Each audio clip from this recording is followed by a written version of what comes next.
what to see, what to stream, and what to skip. It's Movie Reviews with Ryan J. And we're here now with Ryan J., nationally syndicated radio film critic, to tell us the scoop for theaters this weekend. Good to see you. Good to see you. Where's your leopard print? Yeah. I didn't get the memo. I love your lip color, though. It's very pretty. Thank you. We went That is dark good. today. Yeah, we did. It's close in hue. So how are you? I'm great, For a thanks. rhyme, you get that hue.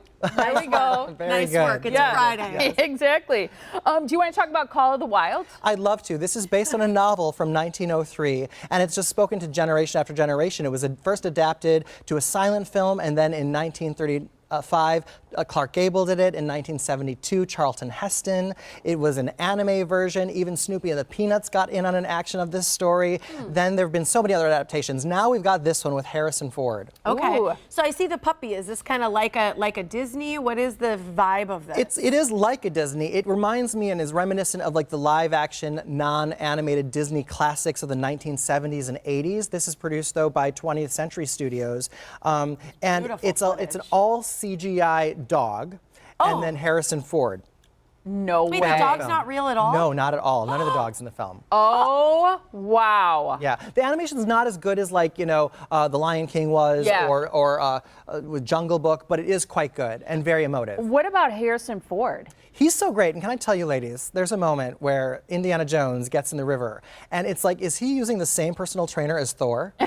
I couldn't believe it. This is not the Han Solo we grew up with. I want to see it. Yeah, seriously, seriously. This is not the Han Solo we grew up with. I love it. Who is Buck? Buck is the puppy, and he's incredible. It's this dog. He's this really. I love the special bond between people and dogs, and I love that you really feel that in this when it's a coming-of-age story for a dog. Buck is the focal point of this story, and you see him go on this great adventure from being a house pet into happenstance, what happens in his life, and he goes and is called to the wild, and it's really, really amazing the adventure that he goes on. Real quick, because I don't. Who is this told from? Is this from the dog's point of view, or is this Harrison Okay. is like the narrator in the film also. Okay. I always like to check in on what Mike thinks about I took my dad to this screening. Did you? I just tell you, he walked out of the theater. He's not here today, but he walked out of the theater and said, if I could get a dog like that, I'd get one right now, let him sit in the front seat. That's so cute. See it. It's great. I was going to say, it's going to make you want a CGI dog. It is great. That's awesome. So it's a see it. I love it. Yeah. Cute. Okay, the next one here, Frozen 2. This is on Blu-ray. Yeah, new on Blu-ray on Tuesday, available now digitally at the Critics' Choice Awards earlier this year. I sat with the co-directors and the producer at their table, and I got to catch up with them on the red carpet. Take a look. What kind of challenges did you feel in creating a follow-up to what was already an iconic hit? I think for us, when we decided to do it, we made a pact.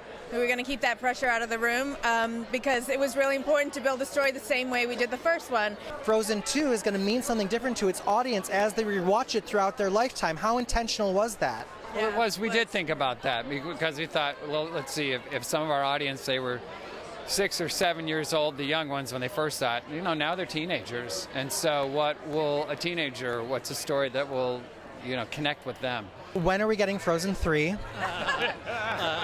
We get asked that question a lot. I think I want a real answer. truthfully, it's too soon for that question. I would ask us maybe in a year. Has Elsa seemed weird to you? She seems like Elsa. I'm sure you're aware of the buzz online. I wouldn't be a good LGBTQ representative if I didn't ask the question, what are the chances that Elsa could be a lesbian? I mean, there are no limits to the characters that we can do, so I'm sure you will, and I'm sure yes. And for Elsa, this journey, she had a lot on her shoulders in terms of her dealing with her relationship, or thinking about relationship. She could barely talk to people except through Anna, so we just weren't there to even explore it yet, but that doesn't mean we can't explore those things with any character we would like.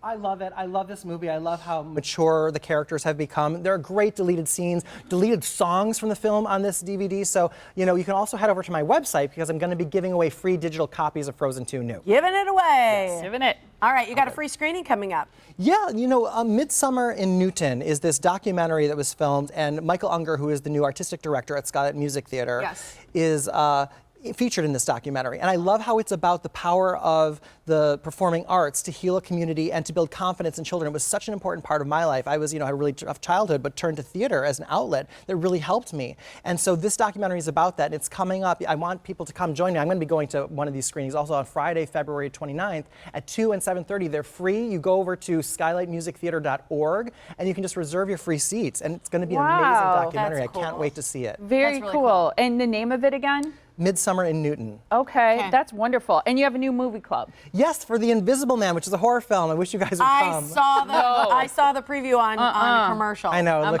looks really, really good. It's the girl from, what's her name? From Elizabeth Moss. From Handmaid's Yes, Tale. exactly. And from Mad Men. And you like her, so you should want to see this. It's Tuesday, February 25th at 7 p.m. Enter at my website to come get a pair of free tickets for that one. It's scary. So cool. And you can always like Ryan J on Facebook, follow him on Instagram and Twitter. And for full movie reviews, all you have to do is go to that website. It's RyanJReviews.com. Thanks, Ryan. Thank you, Ryan. All right.